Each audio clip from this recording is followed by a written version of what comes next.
Welcome to Mind Body Monday. It is really lovely to see you all here and welcome. In today's session, I will be exploring the topic of bloating, and I will be deflating some myths as we go along. If you experience any gut digestion issues, gas, bloating, nausea, or other symptoms, this is a good place to be because some of your answers may be here. I'm going to be busting 6 common myths about bloating. I'm going to share with you 4 of my favorite quick wins to deal with bloating as I've seen from my practice. I always like to begin with a story from my practice. And just recently, I saw a 48-year-old woman suffering from a number of major digestive challenges. One of them included chronic bloating. She told me that she had tried everything and she was doing everything right. She was chewing her food well. She was not stuffing her face and overeating at each meal. She was staying well hydrated. She had taken many supplements and still she was left with bloating after most of her meals.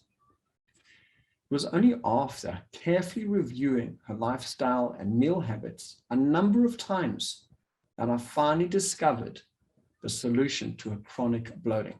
And I'm going to come back to that in a little while.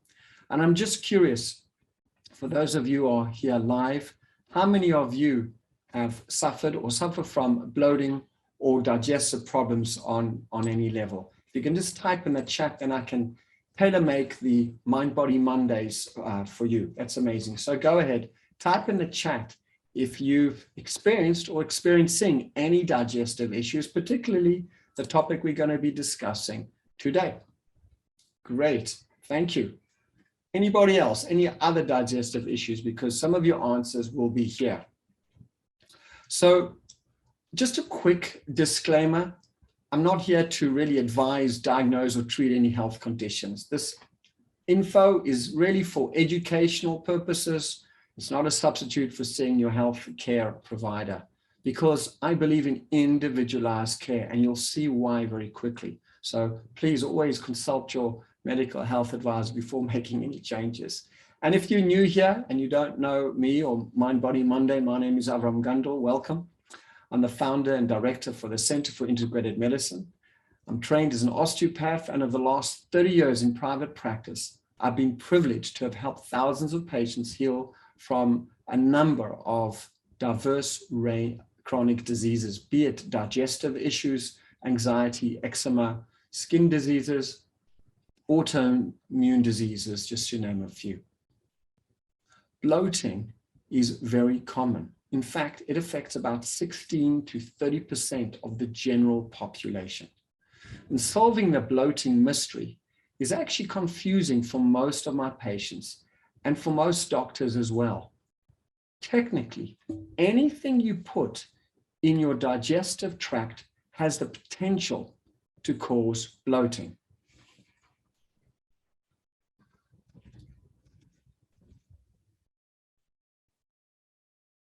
So it is important to clarify if there are any underlying medical reasons for that. I'm not going to go into this deeply, but just off the top, there are several medical conditions that could cause bloating.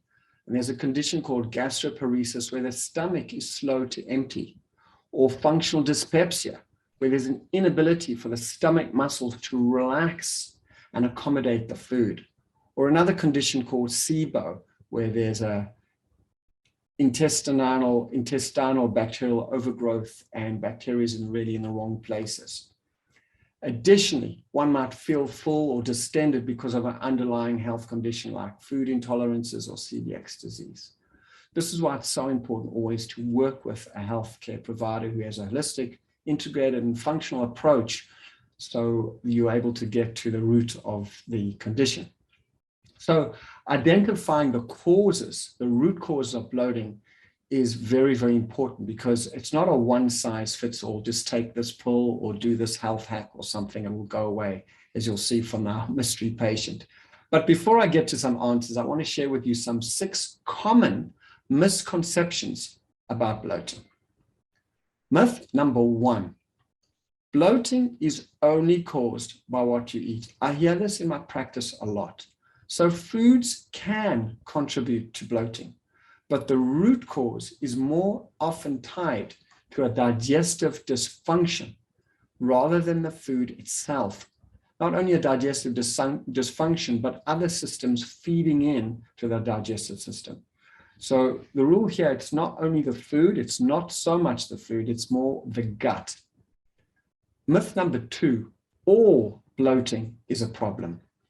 And it's important to normalize conditions, even though almost a third of the population does suffer from bloating. And all bloating can be uncomfortable or awkward at times, but not all bloating is a sign that something is off. In fact, I tell my female patients that some bloating is quite normal before, during, or after their monthly cycle. And by the way, there are many things to ease that and pretty much eliminate it as much as possible. However, if bloating is consistent, painful, and uncomfortable, and appears to have no known reason or explanation for it, this is not normal and warrants further investigation. Myth number 3, there's one common cause to bloating. So bloating can be complex. There are many causes and triggers. That being said, I'm going to share some of the common causes shortly. The myth number 4 that I hear a lot in my clinic is bloating can be fixed by just eliminating this sort of food or this food. Just cut out wheat, cut out dairy, stop eating peanuts, whatever it happens to be, then you'll solve your bloating problems. Well, if it was that easy, perhaps a third of the population wouldn't be suffering from it. So even though no one food that I know of causes bloating, there are several food groups that may have a role to play. This is where food allergy and intolerance testing may be helpful.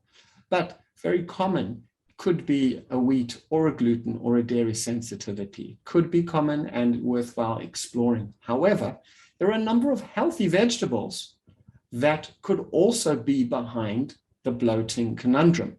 And those are garlic, beans, onions, broccoli, cabbage, sprouts, and cauliflower.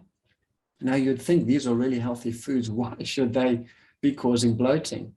And that's because they are rich in a compound called sulfur. And as healing for the body as sulfur is, it also can contribute to bloating in sensitive tummies. Myth number 5 is bloating is belly fat. And yes, it's surprising, I've heard this too. Bloating isn't belly fat. Belly fat is belly fat. And here people say, I'm bloated. And what they really could mean is they've just gained some weight, and it's another way to say that. That's why self-diagnosis is also not so helpful, because one needs to be a professional to understand and interpret what patients are saying. So gaining weight around the abdomen is really common, especially women over menopause. And I hear patients saying, I feel like I have a spare tie around my waist, or my clothes, fit differently. And this is what they call bloating. So I realize they're talking about belly fat and weight gain. So the solution is weight loss. Myth number 6. Bloating is caused by a bacterial imbalance. So there's a popular belief that if you are bloated and have a lot of gas, then there's more bad bacteria than good bacteria in your gut. And in a way, it kind of makes sense, because it's this imbalance that's causing the problem. But this is not so straightforward, because I've found that some of my patients, when they start adding probiotic foods or probiotic supplements or cultured vegetables in their diet, then their bloating gets worse. Well, this is because these, so to speak, healthful foods also produce plenty of gas in the GI tract, because they are fermenting foods and supporting the health of the microbiome. So just adding more probiotics and cultured veg may not necessarily be the answer. So those are the 6 myths that sort of expand our understanding about the complexity and the number of factors that can go into it. But I also want to now share with you 4 possible ways that you can help yourself if you suffer from bloating, or if you just want to get better digestion. Now, there are many. I've just chosen 4 for this purpose of Mind Body Monday. So the first really is a topic in and of itself. It's about swallowing air, swallowing air when we eat or slurp food, slurp hot soups or slurp coffee, because swallowing air is a very common cause of bloating, because once air is in the digestive tract, well, it either is going to come out in a burp, or it's going to cause bloating or discomfort. It has to be dealt with. So the strategies are pretty straightforward. Work not to swallow too much air when you eat. And one way to do that is perhaps talk less, chew more, slurp less, wait for the hot soup to cool down or hot coffee to cool down perhaps. This is if a person has a chronic bloating issue. And it's very common for people to drink a lot of fizzy drinks. Fizzy drinks is filled with carbon dioxide, and that's gas disperses in the gut and also has to go somewhere. So that has to be reduced by possibly. Surprisingly, another way that extra air goes into the gut is through chewing gum. In fact, it's said that chewing gum just after a meal for a few minutes could be helpful in the digestive process. There is science behind this. However, chewing gum means you're swallowing more. Swallowing more means you're swallowing more air as well. And that goes into the gut and has to find its way out or will cause bloating. By the way, when mothers nurse babies during feeding, it's so important to burp babies, right? Because they're also taking in air. So burping babies before nursing, during and after is so important to help them, especially if they're suffering from colic.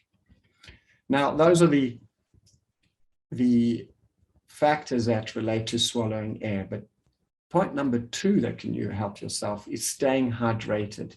And this is where things can go wrong, and you'll see shortly why.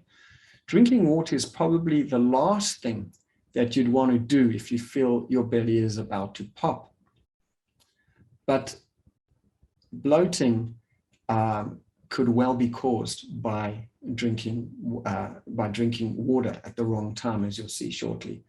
Hydration is very, very important to minimize bloating. It keeps everything moving, because a lot of bloating comes along with constipation. So when the gut's moving well, at the end of the day, it's kind of a sewage system, and all sewage systems need hydration.